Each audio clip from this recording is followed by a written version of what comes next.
Hey there, thanks for tuning into Duckbricks. I'm Chris, and welcome back to another Top 10 LEGO video. For today's video, we are going to be counting down my personal favorite LEGO minifigure armor elements. Over the years, LEGO has made some absolutely fantastical and interesting armor pieces for their minifigures. There's almost too many to count, which is why making this list was incredibly hard. But I've managed to narrow it down to my top 10 favorites, whether it be because they're incredibly iconic in pop culture or they just simply look really cool. So as we get into the list here, I do want to stress that this was actually a really difficult task because obviously I had to go through literally every single minifigure armor piece, and it was pretty difficult trying to narrow them down to which ones are my favorites. Once I narrowed it down, I kind of opened up new tabs of just my favorite armor pieces. This is not including capes, just armor.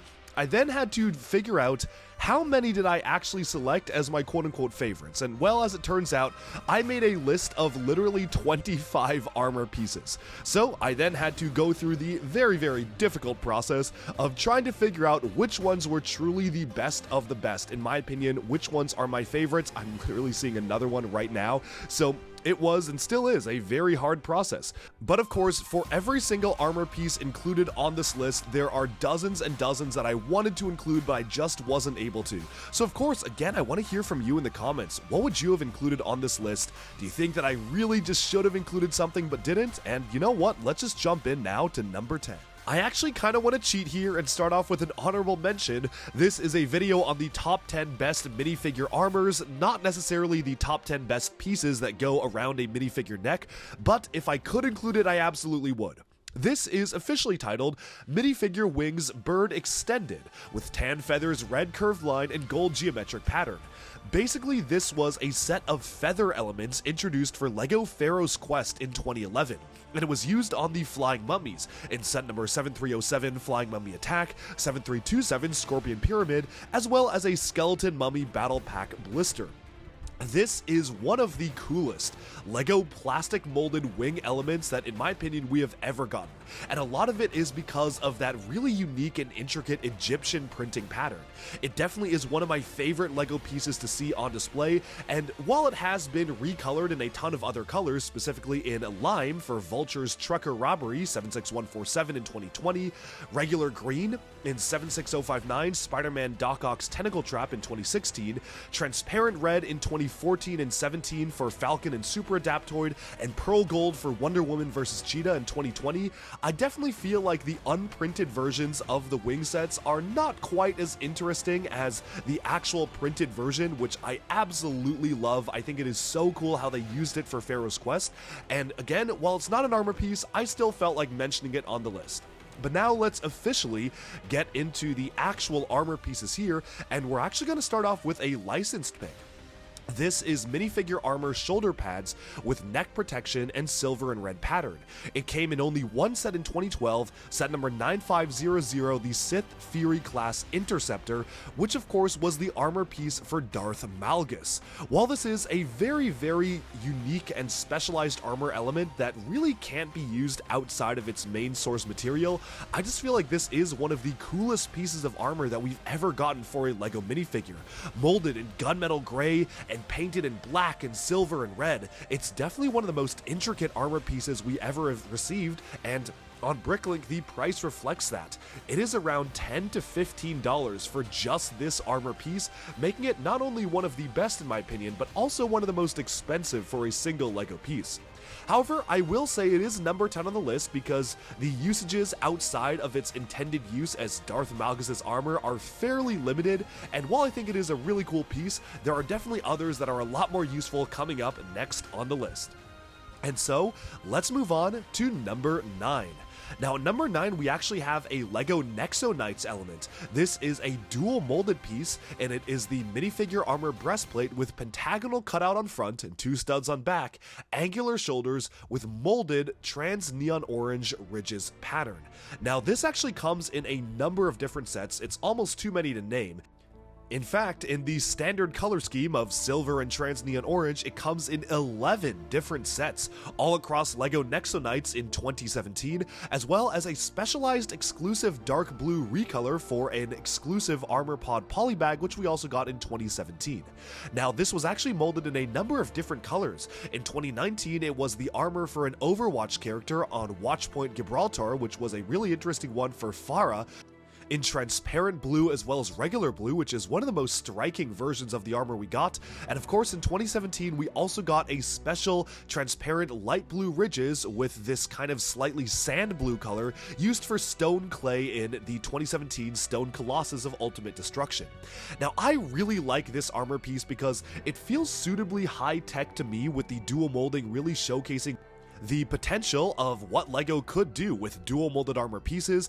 It is really nicely high-tech to me, almost like a Blade Runner style aesthetic or something out of pure sci-fi with the style of transparent orange ridges, and I really like that you can just use this in all sorts of different applications. As you just saw, it doesn't need to be just in Nexo, it really applies to a lot of other characters and settings, and I feel like that is why I really like this particular armor piece. But moving onwards, let's take a look at number 8. Traveling all the way back for a blast from the past, we have an armor that was introduced in 1991 and used throughout 1991 to 1999, and this is the minifigure jetpack with twin handles. First introduced for the LEGO Blacktron 2 sub-theme, it later was also used for LEGO Spaceport, and I definitely feel like a lot of this for me is nostalgia. I have a lot of fond memories of equipping minifigures with this specialized armor jetpack element and using it for my sci-fi adventures, but I feel like I really love this because it is so ubiquitous as a space pack. You can stick whatever you want to on the two sort of rocket boosters on the side. They have studs and bar connectors, so you can stick anything you want to inside of there. There's even clip connectors on the top of the armor piece itself, which you can use to mount lights or whatever pieces you want, and you can even have the minifigure hands be holding it almost like a miniature exosuit. This is a really cool armor piece for me, and it definitely is one of my absolute favorites because while it is fairly simple compared to a lot of the other armor pieces we've already seen and will see on this list, I feel like it has a classic charm to it that absolutely makes it one of the most iconic pieces of LEGO spacesuit armor on the list. But now, let's move on to number 7. And at number 7, we have a LEGO Ninjago armor piece. This is from the Hands of Time sets. It's minifigure armor breastplate with snakes on collar and belt, chainmail, shoulder pads with snake heads, and one stud on back, and it was introduced for the Vermilion Warriors in 2017. Only appearing in 2 sets and a foil pack, Desert Lightning, Dawn of Iron Doom, and the Vermilion Warrior, this was of course used to accentuate your forces of the Vermilion. And I think the thing that really draws me to this armor is the fact that it really realistically feels like sort of medieval, sort of Japanese-inspired chainmail armor, but you also have the snake aesthetic. There are coils of the snakes on the front of the armor, there's a snake head on the waistband, there are snake shoulder pauldrons, and while it is fairly specific as a snake-oriented armor piece, I feel like this is just a really good, almost feudal Japanese armor style of piece that you can get. Gunmetal gray is the perfect color for it, and I definitely really love how they actually were able to mold the chainmail on the front of the armor itself, making it feel just absolutely unique in the way that it's done. This is not the last time we're going to see a chainmail armor piece on this list, so definitely stay tuned for that. But overall, this one absolutely cements its spot on the list by being a somewhat specialized armor piece, but one that can be used for all sorts of different scenarios and has that suitable medieval and feudal feel. Moving on from this though, let's take a look at number 6. And at number 6, we return to LEGO Ninjago in minifigure armor shoulder pads with scabbard for 2 katanas and mechanical components. Now this is a really interesting one because we have gotten different variations of this exact armor mold in different colors and different prints throughout the years. It was first introduced in 3 sets across 2014 for Ninjago rebooted General Cryptor, the Destructoid, the Kai Fighter, and the Ninjroid Mech Dragon. They then refined the printing on the armor piece when we got General Cryptor in a future set for 2016 Samurai X Cave Chaos, when General Cryptor was resurrected for the Day of the Departed, and we also got it in 2017 recolored in white for the Ninjaroid Security Guard, one of the rarest Ninjago minifigures ever. Now, the thing that I love about this armor piece is that it really does combine that samurai aesthetic with also a high-tech detailing and almost a knight aesthetic as well. The asymmetrical armor really allows it to shine, where you have almost a kind of rounded shoulder pad on one side that almost looks like a medieval knight, juxtaposed with a more traditional armor pad on the other side, which kind of evokes the style of the standard ninja armor. Juxtapose all that with the targeting reticule and circuitry printing on the armor, and this is the perfect blend of traditional, past, and present, which I feel like has really defined the aesthetic for Ninjago. While it is a fairly limited usage for the type of armor that it is, you can only kind of use it for high-tech or sci-fi applications with a special ninja twist. I just feel like it is a really cool mold for the armor piece itself, and absolutely one that cements its place on the list as one of the most interesting ones that we ever got for LEGO Ninjago. But moving on from that, we can take a look at the halfway point on this list, and that brings us to number 5. At number 5, we have the minifigure armor breastplate with shoulder bands, fins, and debossed Atlantis triangle.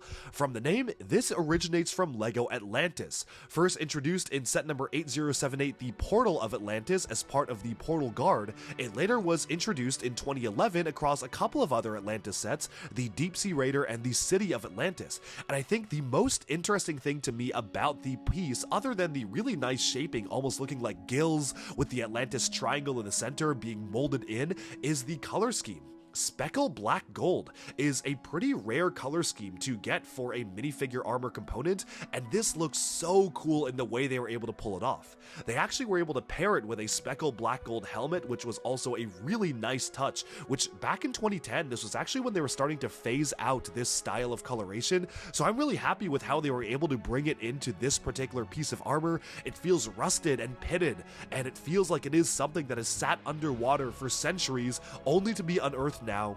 It feels like an absolute treasure, and that is why I am a big fan of the way they were able to pull off the detailing on this armor. But with that, let's move on to number 4. And at number 4, we have another LEGO Ninjago armor piece, which is consistently pumping out some of the best pieces of armor. And this one's pretty interesting because I have honestly a lot of mixed feelings on this piece. On the one hand, I think it's absolutely beautiful in how they were able to pull it off. It is the minifigure armor shoulder pads and bandana with molded pearl gold rivets and scabbard for 2 katanas pattern. This comes in a lot of different colors. First off, you have the dual molded with the gold and the light bluish gray color, black, dark red, dark green, dark blue, and pearl dark gray, representing each of the 6 core ninja. Of course, they also were able to recolor it in a much more quote-unquote realistic color scheme of reddish brown and pearl dark gray, exclusive to the Tournament Temple City, set number 71814. Now, I just love the way they were able to do this armor. Getting these samurai-inspired straps molded into the side of the armor is just a dream come true when it comes to an armor piece like this, and I just love the shoulder pattern being this intricate armor with the gold actually being molded into the way they actually do the chainmail of the shoulder pads itself. It's just one of the coolest armor pieces we have ever gotten. But here's the thing. Unfortunately, the mask element of this armor piece is molded into the piece itself. Because of that, you can't have LEGO minifigures turn their heads. It also significantly reduces the type of headpieces you can use with it, and I feel like this is just such a big missed opportunity. Why mold the mask onto the armor when they could have just made it compatible with a different style of ninja hood? I'm honestly just the most disappointed with the fact that they actually molded the mask in, because sure, for some applications it does look good, but it significantly limits the stuff that you can do with this armor piece and even the poses you can get from minifigures wearing this armor, because you cannot turn their heads with the mask molded in. Again, that is a big complaint I had with a lot of the Dragons Rising Ninjago armors, and this is no different. It's just a shame that such a beautiful armor piece is restricted in the articulation and usages because of the mask being molded in. But With that, we can now move on to our top 3. And the top 3 may actually surprise you because I have gone in a pretty different direction for some of these ones. Now for number 3, we return to LEGO Space, and we have Minifigure Armor Space with shoulder protection. Now this is a pretty interesting armor piece, and this actually originated from a collectible minifigure in 2012, specifically the Galaxy Patrol minifigure, which came with this armor in dark blue with a really nice printed silver Classic Space logo on it. This was of course exclusive to the Series 7 collectible minifigures, and I just love that despite the fact that the armor wasn't super fancy, it wasn't dual molded or anything like that, it just felt like LEGO trying their hand at a Space Marine armor piece, which I just thought was the coolest thing ever. Yes, I am absolutely colored by nostalgia for this armor because I grew up playing with minifigures that featured this armor piece, but you have to admit, this is a really cool LEGO piece, and the fact that it's still stuck around and is still used on LEGO minifigs today just shows how good it is. We later got a version of it in dark gray in 2013 for another collectible minifigure, the Series 9 Alien Avenger with some copper printing on these shoulder pieces, and even beyond that in 2014, a dark gray armor piece with a Classic Space logo with a mining drill on it for the Series 12 Space Miner in 2014. This would pop up in all sorts of different types of LEGO elements. In bright green in 2012, we got it as an exclusive Lex Luthor minifigure for getting the LEGO Batman 2 video game, and unprinted, we've gotten this in all sorts of different colors. Flat silver for Jor-El from the LEGO Batman movie, lime for Batman and Superman vs. Lex Luthor in 2016, bright light orange for 2015's Agent Stealth Patrol, black in Misfortune's Keep and specialized armor piece for Lloyd, red in 2014's In Fear No Interception, and white for the calculator of the LEGO Batman movie, and most recently for Mr. Oz's Space Bus, as well as pearl gold for Mr. Oz's space car in LEGO Dreams. The fact that even in 2024, over 10 years since this armor's introduction, this is still being used, goes to show just how versatile this is and how nice it is as a Space Marine armor element, and that's why I felt like it deserved a place on number 3. But moving into number 2, we actually go all the way back in the past with a piece simply titled Minifigure Armor Breastplate. Now this is one of the only minifigure armor pieces we have ever gotten in the elusive chrome silver coloration. Introduced for LEGO Pirates, the Imperial Armada in 1996 for the Armada flagship, we would later see it in a Buccaneers minifigure pack in 1997, as well as Pirates Perilous Pitfall, but it wouldn't return until 2000, when we got it as an exclusive piece for the Dungeon in Knights Kingdom 1, and then finally in 2001 for the Spaniard ship, which was just a reissue of the Armada flagship. This is such a classic armor piece, and I feel like this is a really ubiquitous one. One of my favorite things about this armor piece is it actually is only the front of the armor. They did not have a piece attached to the back of it because they wanted you to be able to mount capes to the back, or maybe put a backpack on the soldier that's wearing it. But the front of it and the sides are all fully shiny, metallic silver, which is so cool. Getting an armor piece in chrome silver is one of the most special things that we would have gotten for this lineup, and that's why it has to sit at number 2.